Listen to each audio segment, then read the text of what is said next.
Hello, everyone, and welcome to Kung Fu Art. I am Sarah Taylor Glazer from Slover Library, and we are working on figure drawing. So this is our second episode of figure drawing, and I hope you enjoy it. So today we're going to be talking about the skeleton, front and back, volume, weight distribution, connections like your arms and legs, landmark process, forms and connections, and the 4-step summary. And then we'll do some activities. So, figure drawing. The base to any figure drawing is the skeleton. So, how your muscle and flesh move with your bones.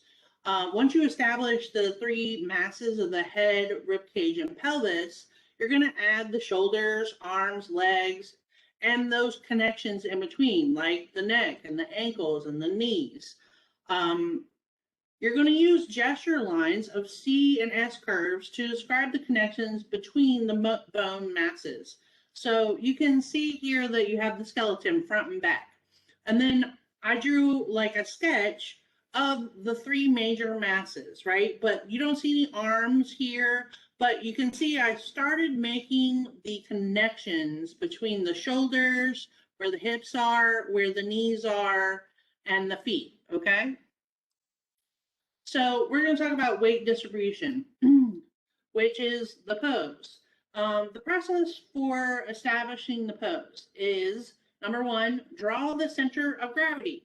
Draw the lines of the tilt of the pelvis, the shoulders, and the rib cage, and how the spine curves, and the placement of the head, arms, and legs. So you can see in the first sketch at the top, I've established the straight line that goes down, which is that weight distribution. I know that in that first figure, the weight distribution of this figure is going to be on that front leg. The one in the center, it's going to be in the center, and the one on the right is going to be on the left leg. So then you're going to identify those 3 masses of bone, the head as a circle, the rib cage as an egg, and the pelvis as an oval on its side. Then you're going to attach the arms and legs. So describe the forms of the flesh between the 3 masses using C and S curved lines, and use racked lines to establish form, volume, and perspective of the figure. So you can see I developed a sketch gesture of the 3 figures. I established that center of gravity. I established the 3 masses of bone.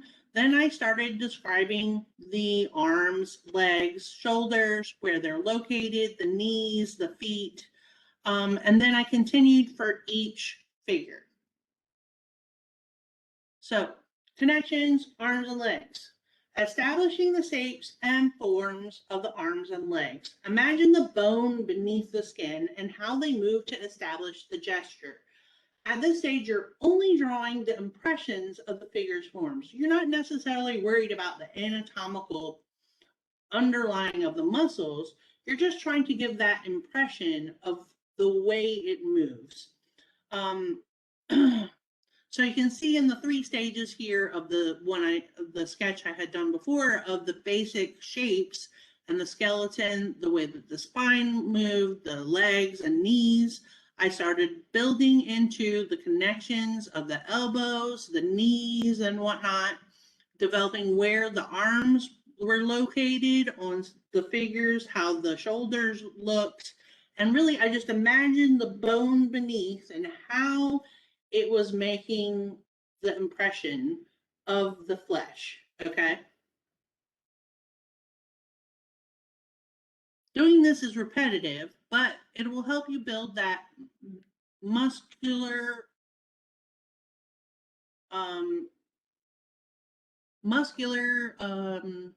memory to draw the figure. Okay, so now you're going to start building the form and volume of the shapes of the figure. So you use those C and S curved lines and wrapping lines to create the volume of those forms. You're now describing the flesh over the bone of the figure and creating the illusion of three-dimensional form. So the first drawing here is the gesture of this figure.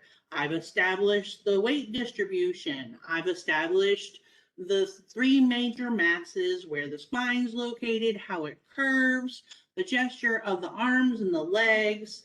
Then I started building the flesh on top of that, and then using wrapping curved lines to express the volume of those shapes. So the